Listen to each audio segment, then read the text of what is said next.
Welcome to the Dear NICU Mama Podcast. Our mission is to connect the past and the present NICU mom by bringing them out of isolation and into a sisterhood of women who can stand alongside each other as we heal and grow both in and out of the NICU. Our hope is that through interviews with trauma-informed medical and maternal mental health experts and vulnerable stories from NICU mamas themselves, that you would feel connected to the Dear NICU Mama sisterhood around the world. So, whether your NICU journey was 50 years ago, or whether you find yourself in the NICU today, we hope that this podcast reminds you that you are not alone. Hi, mamas, and welcome back to the Dear NICU Mama Podcast. It's your host, Martha, and Ashley. Here we are. The sun is streaming into my eyes. It really is. And it really is. I feel like it's been a while since we recorded because schedules are so funny with podcasting. We did a lot of different things.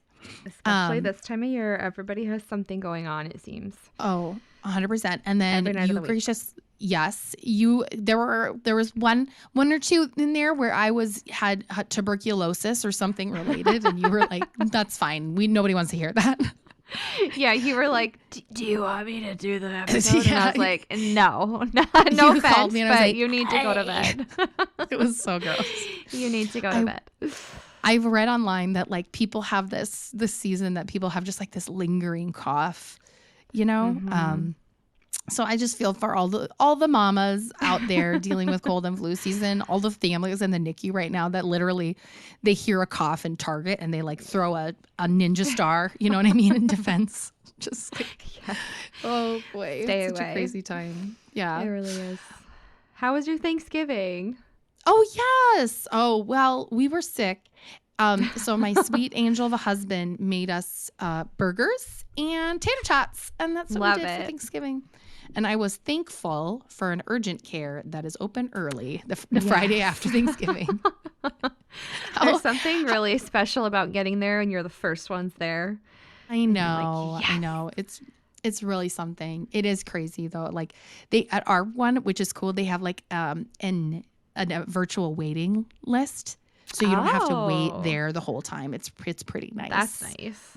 That should be standard. It's pretty glamorous as urgent cares go.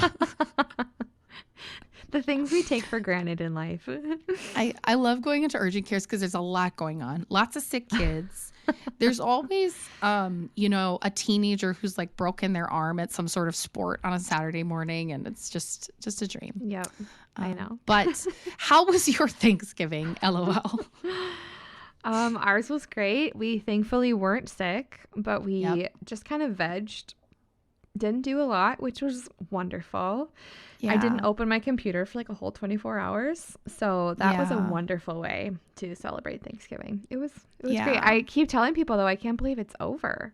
Like I feel like you plan so much for these holidays and then all of a sudden they're done and you're like, they're gone in a snap. Mm-hmm. I know, it's so cuckoo town. All of the holidays that happen in November, December, it's crazy. And then so many weird days off of school too. Yes. We were talking about how we're both now school calendar parents and dealing with that is so weird because it's like this Tuesday is off for National Teacher, espresso day or whatever. And God bless teachers because they're like have to go sit through all of these like sessions and professional development and stuff. But it makes it hard too because it's just like a very interesting time. 100%. I'm glad that you had that time to rest, though. You've been working your tail off doing all sorts of beautiful things. Well, maybe as kind of a farewell episode, we should talk a little bit about season 7. We had some really wonderful episodes, and it flew by this time. I don't know. Every podcast season seems to do that, but especially this one. It felt like we were planning it this summer. We were already recording episodes in like June. And then now it's done. It went so fast. I know, it like flew by. And I really appreciated some very informative topics for us. So for example, the Feeding Matters episode was just incredibly informative. I had a lot of aha moments during that, thinking about, my kiddos feeding Germany in the NICU, but then also like today too.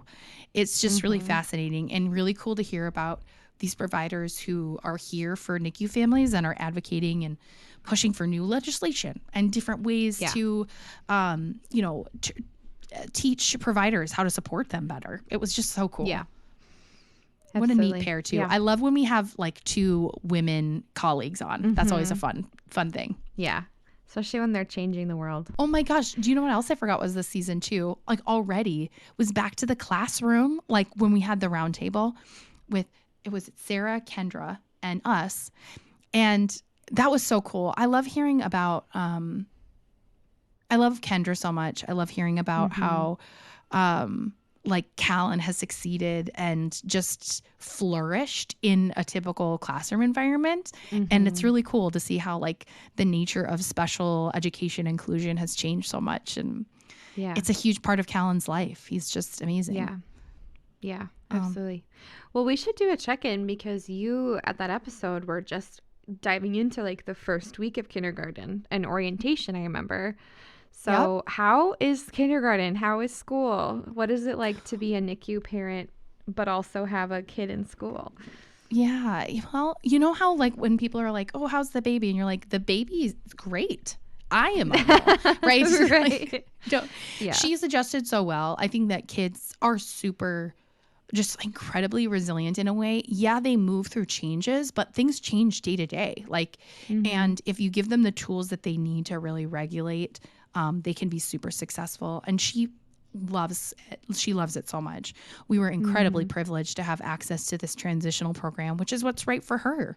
So I'm grateful that I live in a place where like there's a great community where people share about this type of thing, because otherwise I wouldn't have known unless I had connected with other moms who were from similar paths. But she's done really well. There was some hubris involved with the illness. I think I got through October and I was like, we're amazing. We have not got sick yet. Our she's just we're amazing. Our immune system, we're better than other people, right? You get into that point where I was like, maybe I'm just like super clean. Like obviously not. And then we got hit with like the biggest like double whammy of like some sort of influenza type thing. Yeah. JJ was sick. I was sick. Then JJ was sick again. You know how that is. They have the respiratory thing. You know who wasn't sick? Zach. Although this morning he was like, I think I'm going to cold. And I was like, I will kill you. So you won't have to worry about the cold anymore. So yeah. Because I had like the worst sore throat for like 5 days. And like, you know, when you take Tylenol or Dayquil and it doesn't even touch your symptoms, you're like, this is sweet. We are really making use of our copays on my new insurance. Like just gonna hit that out of pocket right away. So that part was hard. And there was like, she was so sick recently and that was tough to like go in and put the pulse ox on her and see her hovering like 90, 89, 90, 89. You just like watch it, you know, like switch back and forth. And every time it drops, you like your stomach, you're like thinking to throw up. And then she actually did throw up. And then it was like, in the van. It's just so hard. I'm so sick of being sick, you know, that part of it. Yeah. But I mean, I'm so grateful that she's taken a turn, but it's just a reminder too that you have to take care of yourself physically and emotionally when things like this come up, because it pulls you back in a way. And that can be frustrating to think like, oh, maybe this is affecting me more than other people who didn't have the NICU experience. But at the same time, I'm grateful to have, you know, the friends and the tools that I need, you know. And I even felt bad, like I texted you the other day. I was just like, I need to tell somebody that this does not feel good. And I felt self-conscious doing it, you know, because everybody goes through it. So, but it's just good to know that if you need support, you should reach out for support. I can't make a sentence word. Me talk good word day. Me words. No, I know what you meant. And wasn't it kind of close to like when JJ was admitted for RSV? Like the time of year, she was admitted, or was that more? She was it was August that she was admitted for RSV. Oh, okay. That feels so early for RSV too when you think about it. Oh, it's crazy. You know and then, you know, and they run all the tests and they do this and they stick this thing and, you know, part of me is like proud that she self-administers her own COVID tests. she does them herself because she's done them so many gosh. times. And she's like, I know, I make 5 big circles and each nosy. Oh. And so she knows how to do them. And I'm like kind of proud, but also like, oh my God, this poor kid. Like, right. So yeah, but in terms of like the stuff, it's been fun. It's fun to see your kid in a school setting because it's like they take a leap in personhood almost, you know? Yeah. In terms of like friends and class parties and field trips and yeah. And, you know, we did parent-teacher conferences, which was wild. And they were like, she is our shy one. And I was like, what? You know, so it's just very funny to kind of have just another layer of your kid's identity be revealed to you, which is so cool. So I feel really grateful for that. It has been an identity shift for me too, significantly. I know we've talked about this a lot, and you know intimately that it's just been a hard adjustment for me to kind of figure out, because I think there's this dropping off of part of your parenthood identity when they get to this age. Like, oh, they're in school now, so you did your bit, right? Obviously, that's like a gross oversimplification because other things are harder. I know what you mean. Yeah. But that part of it's done, so you're like, whoa. And then you just kind of start to feel dizzy, and then you dissociate, and then you call your therapist. So that part has been a bit hard for me too, but I also welcome the opportunity to just be like, okay, now is the life's changed. Things, you know, I'm going to use whatever time I can to like figure out who I am again in this little world. It's just parenthood. It's just so crazy. My sister-in-law just had a baby, and I just kept thinking, you couldn't describe it to somebody if you wanted to. It's just the most complex relationship we'll ever have, you know? Yep. Yeah. Right. And even more changing. So. Yeah. So thank you for coming to my TED Talk about motherhood and identity. It's a good TED Talk. I know. And you've had transitions too, like we said, we've alluded to, like you're now dealing with the school schedule a little bit, and Silas is not that far away from kindergarten. This year has already flown by. When do you register him, by the way? Did you start get anything in the mail yet? I have not gotten anything in the mail yet. No. Okay. So we'll see. Yeah, that's crazy to think about, because he's so ready. Like he in preschool is like thriving and loves learning and loves like he's so cute because now he knows his letters and numbers really well. So he'll look at a clock and be like, it's 349. Like he'll like call out the numbers and the letters all the time. Oh my God. So I know he's going to do so well, but it's going to be wild to like drop him off with his little backpack. And oh my God. I feel like, how do I describe Silas? Silas is like a little tiny blonde bunny in the world. Like he's got so much energy, but he's just so pure. He's just a little angel. I mean, I know that it has a lot of spunk to him too, but oh yes, yeah, oh yeah. But it's just, he knows when he's being extra cute too, which makes it even funnier because you're just like, you can't help but like get a little laugh attack from it. But yeah, and he's in swim lessons, and he's going under the water all by himself now with his little goggles. Yeah, and so like now we'll go under the water together, and he'll wave at me under the water if I'm wearing my goggles, and I'm like, oh my gosh. Cute. Oh, I forget that you go in with him during lessons. That's so cute. So no, I don't go in during the lessons, but we went swimming this weekend at the pool, and I brought my swimsuit and my goggles. And so now that he does that in swim lessons, though, he loves to do that in the big pool too. So, it is so wild to see them becoming these little not adults, but like little grown-up kids. Yeah, no, totally. And like see parts of yourself too. Do you know what I mean? Like you've got like this big generous heart, so it makes sense that he's like that, you know, and like that's how you talk to him, so he absorbs all of that, and like that's how he approaches the world, and that's really beautiful. And you know, JJ's like, howdy partner, you know what I mean? And it's just like she's a little musical girl. She's gonna be the little actress in the class. I can't wait to see it. Her favorite game to play with me is Tiny Chef, where we make a tiny chef's hat and we put it on our pinkies and draw a face with like a swirly mustache, and we go, oh, wee wee, would you like your food? Ho ho. So lots of normal things. I love that. I will say whenever you've like been with Silas, I love all the voices you can whip out. Silas loves it. He's just like, "Where's Martha?" Like he loves hearing all the voices. Oh, he's so sweet. I'm putting that BFA to good use. Yes, you are. That's Bachelor in Fine Arts. What student loans well earned. I think so. Oh God, it's so funny. Yeah, I love doing that at work too. People are like, "What'd you go to college for?" And I'm like, tap dancing, like made up stuff.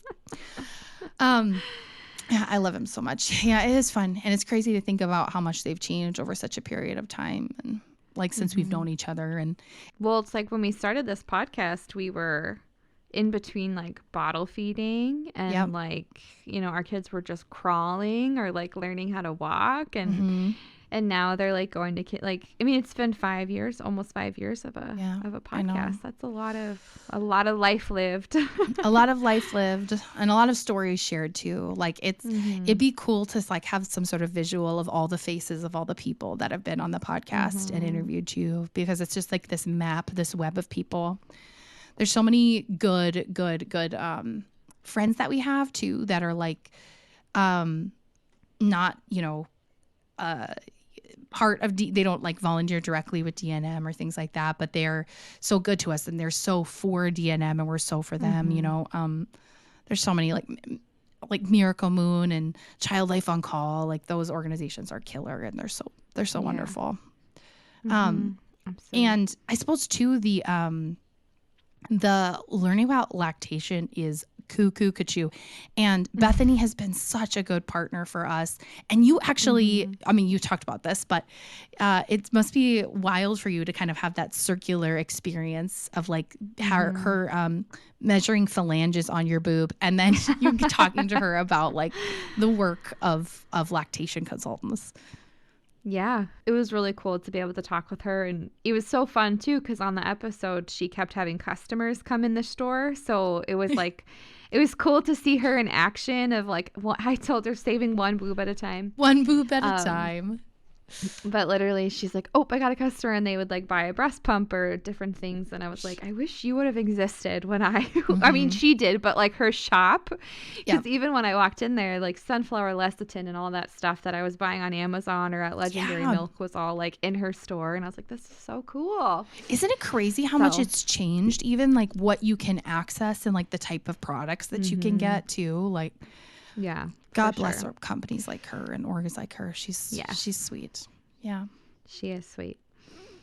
Well, and this time of year is a really fun one, a really beautiful one, but can also present its own unique set of grief and challenges as well. And so we do want to take a minute to acknowledge the holidays. For those of you that celebrate the holidays and who are feeling a whole bit of complex emotions, just know that you're not alone. And one thing that we will be talking about on social media over the next couple of weeks is just that when you're in the NICU especially, you can feel like you have this invisible countdown over your head because all of us want to be home by Christmas, right? Or home by Christmas Eve to have our babies home with us. And that no matter if your baby comes home before, on the day, or after, that your baby's right on time, that you were right on time. And also that we sit with you in the grief of the holidays not looking the way that you maybe hoped or envisioned. And so we want to just gently encourage all of you to really prioritize yourself. I know that's impossible sometimes as moms because we want to make Christmas as magical as we possibly can, but to really give your heart the space it needs to really to go through the holidays gently, if at all possible, this holiday season. Martha, how are you feeling about the holidays? I'm so tired, but I feel that's unrelated. Well, kind of related. Yeah. I feel sad thinking about JP's birthday is like a week before Christmas, so that's always something. And we're gonna be in California, very like and so being in the same like environments at the same time period sometimes can bring stuff on. But I'm learning to like say yes to things that feel good and say no to things that don't feel good. If those, even if it's just like someone says, hey, let's go out for a walk or something, I say, yes, I will be doing that. Like forcing myself. Like those things are like going on my mental health walk, right? That type of thing. And pausing and, when I need to, like you said, you just take care of yourself in a different way and you just try to practice being gentle. And I don't know, it's always hard. And the holidays are so complicated for everybody. And it's that I've been really kind of musing on like how magical it feels when you're a kid and how like it still feels magical as an adult, but it's almost like there's like this whole reality of the world that comes to fruition, like the people who have and have not and have lost people and have tenuous relationships with their family at a time that's really focused on families getting together. And so I don't know, it's just the complexity of parenting is kind of reflected in the complexity of the holidays too. So, but yeah I think it'll be okay. Like you said too, it also like comes and goes really fast and you're like, who am I? What happened? Where are we? Right. I know. I was just making like Christmas wish lists for the kids because the grandparents are asking and I'm like, oh my gosh, like I feel like it's going to be here because already like shipping dates are like order by this date in order for it to be here in time. And you're just like, oh my gosh, like how is this already happening? But and then Silas's birthday happens like immediately after. Like that's the other thing too, is like there's this build up to the holidays and it's like, ooh, bam, birthday too. Yep. Right after the new year. So that always adds like another layer of just like newness and it's crazy. The holidays are crazy. 5 days. I was just gonna say he's gonna be 5 days old. He's 5 days old. I literally should not be. You should have a license to have a microphone because I can't be trusted. Obviously. Well, I cheers to a really beautiful season, Ash. It's just been really cool. I've just like looking back at all the episodes. I'm like, oh my God, that's right. We did all of this in a very like busy time with ups and downs too. So kudos to you. Kudos to us. Yeah. And kudos to the listener because you're still here. I know. You're still hanging on with us. Yeah. It is crazy to think that we've been doing this podcast for nearly 5 years and just having the chance to connect with so many moms, the amount of times that we had technical malfunctions, trying to get microphones to work or Wi-Fi to cooperate. We've had 2 instances where people were in tornado drills and they couldn't hop on the call. We've had 2 of that. I feel like that's very interesting. There's been a lot that's happened. Hopefully it doesn't mean anything. Yeah. Oh my gosh. That's so true. I will always be grateful. Like the very first episode is JP's story, our son's story, who we lost. And the amount of people who've reached out to me and like have heard his story, and like the wisdom that they share, or just like the feeling of like they feel like they're seen, or they share their story of their children that they've lost. I'm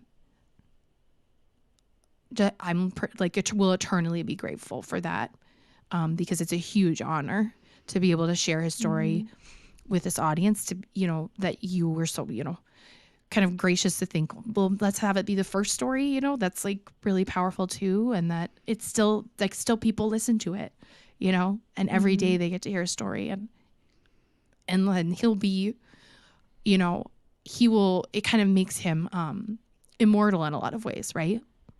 Like there's, I think about the movie Coco a lot, right? And that idea that as long as somebody's story is alive, they are alive, So yeah, I'm really grateful for that. So that's all. So I have to snort really bad, but I can't do it. Step away from the microphone. Oh God. Oh man. Anyway, that's all. I remember recording that in Silas's playroom. I know. Do you remember? Like we were in that back room on my white table. Oh yeah. And we had that was one like microphone at the time. Do you remember like the table kind of wobbled a little bit? And I think we thought that I think we really thought that putting a blanket down on the table would really dampen the sound. We were like, this is gonna really cancel out any echoing or anything. And we are we were really gifted audio engineers. There was a lot of good stuff. I mean, you know what though? It worked, and we told some really great. Those were some of my favorite episodes because we were in person with people. Yes. And we were like sitting around a table with people, and then we would like go to. If we'd travel to like the cities, we'd be in like a hotel like conference or like with a desk, and we'd be recording. And yeah. Oh my gosh, we've come a long way. I forgot about doing it in the hotel too. That was funny. I remember being like, do you remember these people we'd never met before being like, come meet us in this hotel room? So weird. It's like, but also God bless them for being us. And then was it you or me that wrapped their sweatshirt? You wrapped your sweater around your knees. Oh, for sure it was completely. Me. For sure. Like that's how you greeted them. Like you were just I know. sitting on the chair. I love you're so sweet to being like, was that you or me? To be yeah, of course it was me. I'm pretty sure we have a picture of that. I'm sure I was like ADHD stimming. I was like, I have all this nervous energy, so I better put my sweater over my knees, like you do when you're a kid. Sitting crisscross applesauce with my feet up on the table or whatever. I think this is when we were so in the hotel. Oh, I was in my bonnet phase too. I was really into my curly girl journey. God bless you. You've been through so many parts. Oh man. This was in here's because it was before it was in the before times. I just found it. I found the picture of us around the table with Kendra. My gosh. Oh, you should send it to Kendra. You got to send it to Kendra. You got to do it. She'll love that. You know what we had on the table? Oh God, what was it? It was probably, remember we had that Domino's pizza, a towel.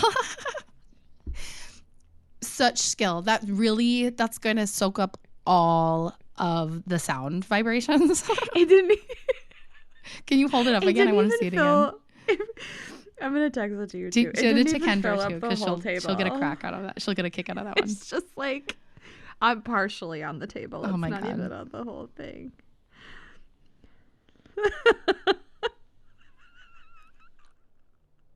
I have a picture of you wearing your bonnet holding your pills. Oh, yep. Oh my God. Yeah, it's so good. Oh, I missed that pill organizer. It was good. Look at that. Yeah, I remember I was sitting on a little miniature stool next to Kendra. What a time. And the worst Domino's pizza of our life. Yeah, it wasn't really good. Was it? I think I called for a refund. Yeah, I think so too. I think that happened. It was one of those learning moments where I was we deserve good pizza. Also, it was an interesting area. I think we had to go somewhere to pick it up. And then on the way home, I was like, let's listen to this podcast about Dolly Parton. Do you remember that? Dolly Parton. Again, God bless you. I'm like, oh. And we really thought it was something. We really acted interested in that episode. I know. We were like, wow. You know what's funny too is I am not somebody who's good at sitting in silence. But I think you were really tired. So you were tired and you were driving, and I was just I remember. We did do a lot of driving. I remember being like, so tell me about all of your extended family. It was just, poor thing. We talked the whole way literally home. The whole way home. Oh, and we had no problem. Some of my favorite memories are road trips with you. That's very fun. Yes. Yeah. Same. Yeah. Being on airplanes. We've had. That's funny too. Oh, you have a picture of the pizza. I know. I was like, I really documented that. You did. This is that one of me on the phone is an all-time favorite of me. Do you remember too that purple phone case? I don't know if you remember that. It says, It was a big silicone donut, and it was donut worry. That was all it said. Got it for $3 at Target. So. Anyway, that's where I'm at. And it was so large. It was not discreet. I really think that it's funny. Something about super large phone cases is funny. Don't you have one with food on it now? Yeah, but it's super beat up. I got to get a new one. It has all of the treats that you can get at Disney, all the Mickey shaped treats that you can get. But they're $50 now. I was like, not today. Well, Mamas, it's been a wonderful season 7. We truly can't thank you guys enough for continuing to tune in with us, especially for 7 seasons of content. Wow. And so we just want to thank you for being a part of this community and this sisterhood. And it never ceases to bring us just immense amounts of gratitude and honor to hear of when you guys listen to these stories and when you listen to these episodes. So many of you have messaged us that you listen during kangaroo care or back and from or back to and what am I trying to say? Back and forth? Back and forth. To and from. That's what I was trying back to say. Back and from. To and forth. Back and from. To and forth.